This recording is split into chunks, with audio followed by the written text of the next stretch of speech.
Ja, hallo Leute. Ein neues Video vom Motorradtourer.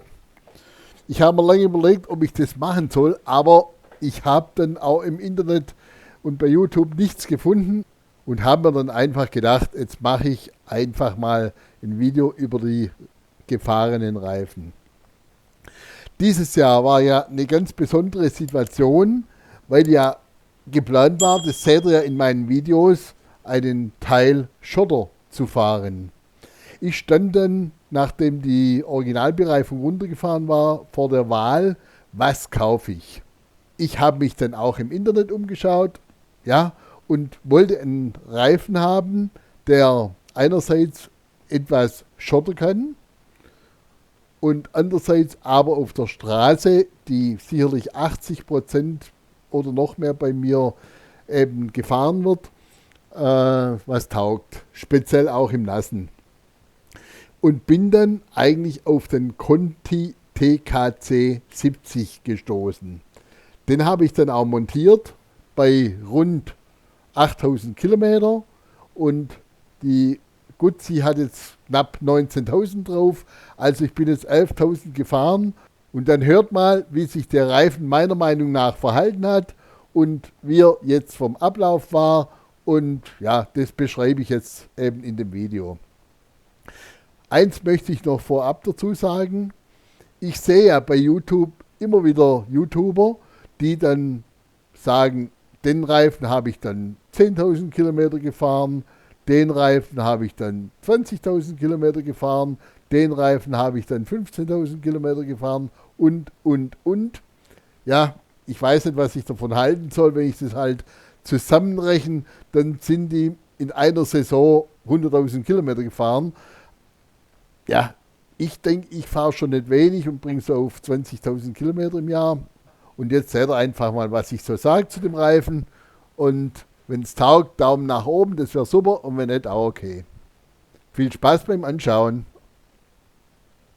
Jetzt war ich auf der Platte in Löwenstein und bin jetzt ja, ein bisschen unterwegs bei dem schönen Wetter noch. Wir haben Ende September und die Sonne kommt raus, 22 Grad, also ideal zum Moped-Fahren. Und ich bin jetzt mit der Guzzi hier im Heilbronner Land und möchte euch mal kurz was über die Conti TKC 70 sagen. Also mein Tachometer zeigt jetzt an 19.054 Kilometer und mit 8.000 Kilometer habe ich die original montierten Dunlop runtergemacht. Die waren runtergefahren und habe dann diese Conti TKC 70 auf der Moto Guzzi montiert. Montiert ist vorne ein 110 80 19 und hinten ein 150 70 17.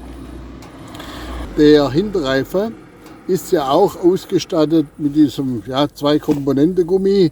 Das heißt, in der Mitte ist er härter wie außen, dass er auch besser greift. Ja, und ja, das merkt man schon beim Fahrer, also der hält der Reifen. Ja, viele fragen jetzt natürlich, warum gerade die TKC 70? Ja, ich habe es ja vorher schon gesagt, wir sind ein bisschen Schotter gefahren dieses Jahr und ein bisschen Matsch, mehr war es ja nicht. Und ich wollte den Reifen erstens mal, der halt von der Karkasse ein bisschen stabiler ist und zum anderen natürlich auch ein bisschen gröber ist, weil auf dem losen Schotterwerks und ja, da brauchst du halt irgend sowas. Ich wollte eben aber auch nichts ganz Krasses wie den TKC 80 oder den NRK Wild und habe mich dann für den TKC 70 entschieden von Conti. In der näheren Auswahl war auch noch der Michelin NRK, der normale. Den hatte ich auf der BMW schon mal drauf. Muss aber sagen, da war ich mit der Laufleistung vorne überhaupt nicht zufrieden. Könnt ihr auf meiner Internetseite nachlesen. Also, 11.000 Kilometer hat er jetzt gehalten. Und das sind echte 11.000 Kilometer. Also die habe ich tatsächlich gefahren.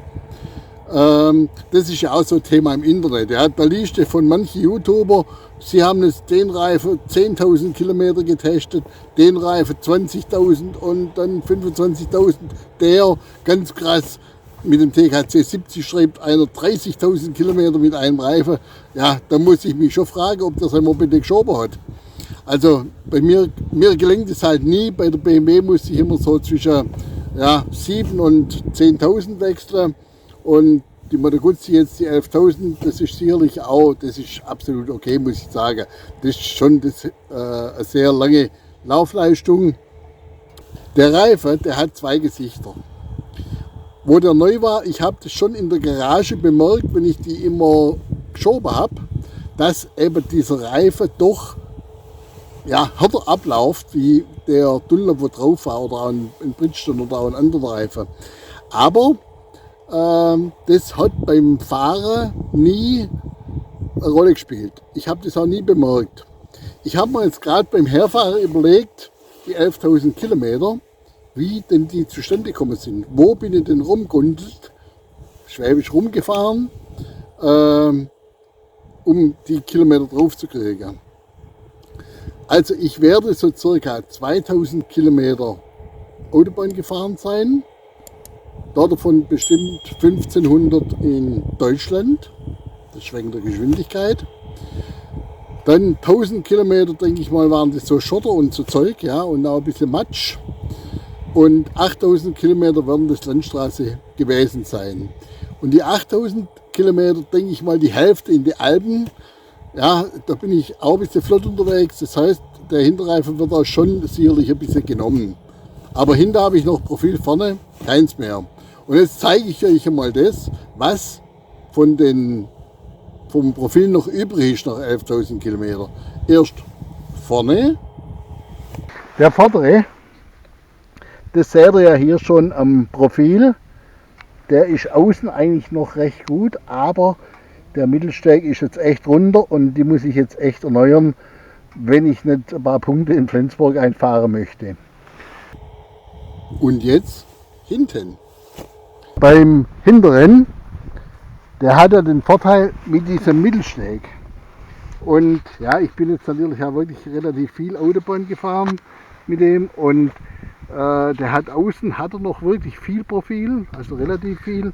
In der Mitte ist er jetzt auch runter. Gut, aber ich will da jetzt nicht rumjammern. 11.000 Kilometer, ich glaube, ich hatte noch nie einen Reifen, der so gehalten hat wie der, also so lange gehalten hat. Ja, ihr seht schon selber, die sind schon so an der Abfahrgrenze. Aber wie gesagt, die neuen sind schon bestellt und die kommen die nächsten Tage und die mache ich drauf, weil ich will ja am Wochenende nochmal eine kurze Tour nach Italien machen. Ja, auf jeden Fall ein zweigeteiltes Bild von dem Reifen. Wie gesagt, wo der neu war, ist der in die Kurve, also der ließ sich frei einlenken, der fiel in die Kurve, stellte sich selber wieder auf, das war überhaupt alles kein Thema. Er war leise, ich habe da keinen Unterschied zu dem Dunlop bemerkt, wirklich keinen Unterschied. Mit zunehmender Laufleistung hat sich da das Bild ein bisschen verändert. Also zum einen, ich würde ihn mal so beschreiben, bis 7.000 Kilometer, 8.000 Kilometer ist der wirklich super gelaufen. Auch die Haftung war immer, also mir hat es immer ausgereicht. Und ich lasse die schon manchmal ordentlich runter, die Moto Guzzi. Und das ist eh kein Rennmotorrad, oder ist kein Rennsemmel, wie man sagt. Aber ich kann schon auch trotzdem sportlich fahren mit der. Ja. Meine Mitfahrer, die oft dabei waren, haben schon gesagt, okay, also ich fahre sie schon ordentlich. Und also wie gesagt, Schräglage, dass auch mal der Stiefel auf dem Boden schleift oder so, war mit dem Reifen nie ein Problem. Und eine zweite gute Sache bei dem Reifen, der hat wenn es mal geregnet hat, der hat es super weggesteckt. Und er war gleich warm. Also muss man sagen, er hat sofort, wenn ich losgefahren bin, noch ein paar Meter hat er Haftung gehabt. Das war bei dem nie ein Problem. Jetzt mit 8.000 Kilometer hat sich das Bild auch ein bisschen gewandelt. Also, oder ab 8.000 Kilometer. Zum einen, ja, also wie gesagt, jetzt bin ich 11.000 gefahren. Also jetzt ist es wirklich ganz schwierig, sie in eine Kurve zu lenken. Die kriegst du kaum rein. Das ist unglaublich, wie schwerfällig jetzt das Motorrad fährt. Also manchmal denke ich, ich kann die Linie nicht halten. Es ist wirklich schwierig, eine saubere Linie durch eine Kurve zu fahren. Der will alles machen, aber nicht in der Spur bleiben. Und das Zweite, was auch ist, das Aufstellmoment. Man muss schon richtig ziehen, dass sie wieder hochkommt. Aber wie gesagt, das Jammern auf hohem Niveau. Was auch noch aufgefallen ist, jetzt mit zunehmender Laufleistung läuft der extrem den Längsrillen nach, beziehungsweise Guzzi fährt in der Längsrille nicht mehr sauber. Das heißt, sie versucht sich immer aufzustellen und das ist absolut störend. Ganz schlimm wird es, wenn man so einen Bitumenstreifen erwischt.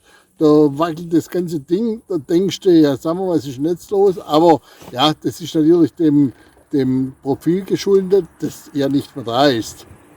Vor 3 oder 4 Wochen war ich einmal mit meiner Frau unterwegs. Was man da auch merkt, dass der Hinterreifen extrem laut in die Kurve wird. Also wenn ich sie runterlasse, da fängt es dahinter an zu singen, da kennst du gerade, morgen ist ein kleines Konzert im Gange. Aber ja, auch jammern auf hohem Niveau. Insgesamt muss ich sagen, hat sich da wirklich super gemacht die ganze Zeit.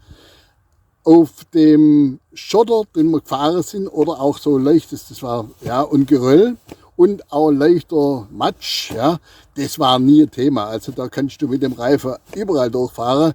Er dämpft sehr gut und er hat auch die Traktion, die man braucht.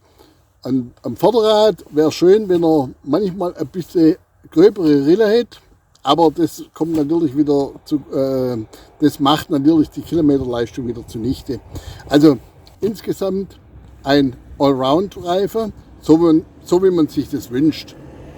Und der ist ja auch schon ein paar Tage am Markt, also ich glaube, der gibt es schon 7, 8 Jahre oder noch länger und wird immer noch verkauft. Das spricht ja auch für den Reifen. Wer es gröber möchte, kann hinter den TKC 70 ROX montieren. Der hat ein gröberes Profil. Der Vorderreifen ist der gleiche. Und ja, was gibt es sonst noch zu sagen? Was man auch merkt, bei Geschwindigkeiten über 170 fängt er so, ja, der Geradeauslauf ist da nicht mehr der beste. Also da muss man ein bisschen nachkorrigieren. Habe ich jetzt auch gemerkt, je mehr Kilometer, umso schlechter wird es.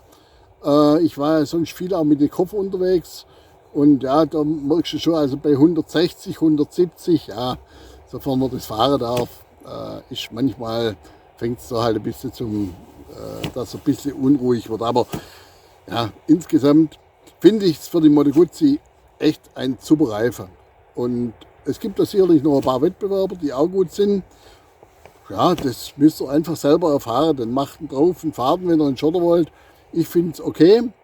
Und jetzt kommt wieder ein Conti drauf. Jetzt habe ich mal den Trailertech 3 bestellt. Und da berichte ich sicher wieder, wenn der so weit ist, dass er wieder runter ist. Also, schön fürs Zuhören. Danke, dass ihr da wart. Und jeweils immer gute Fahrt und immer sitzen bleiben. Euer Motorradtour. Tschüss.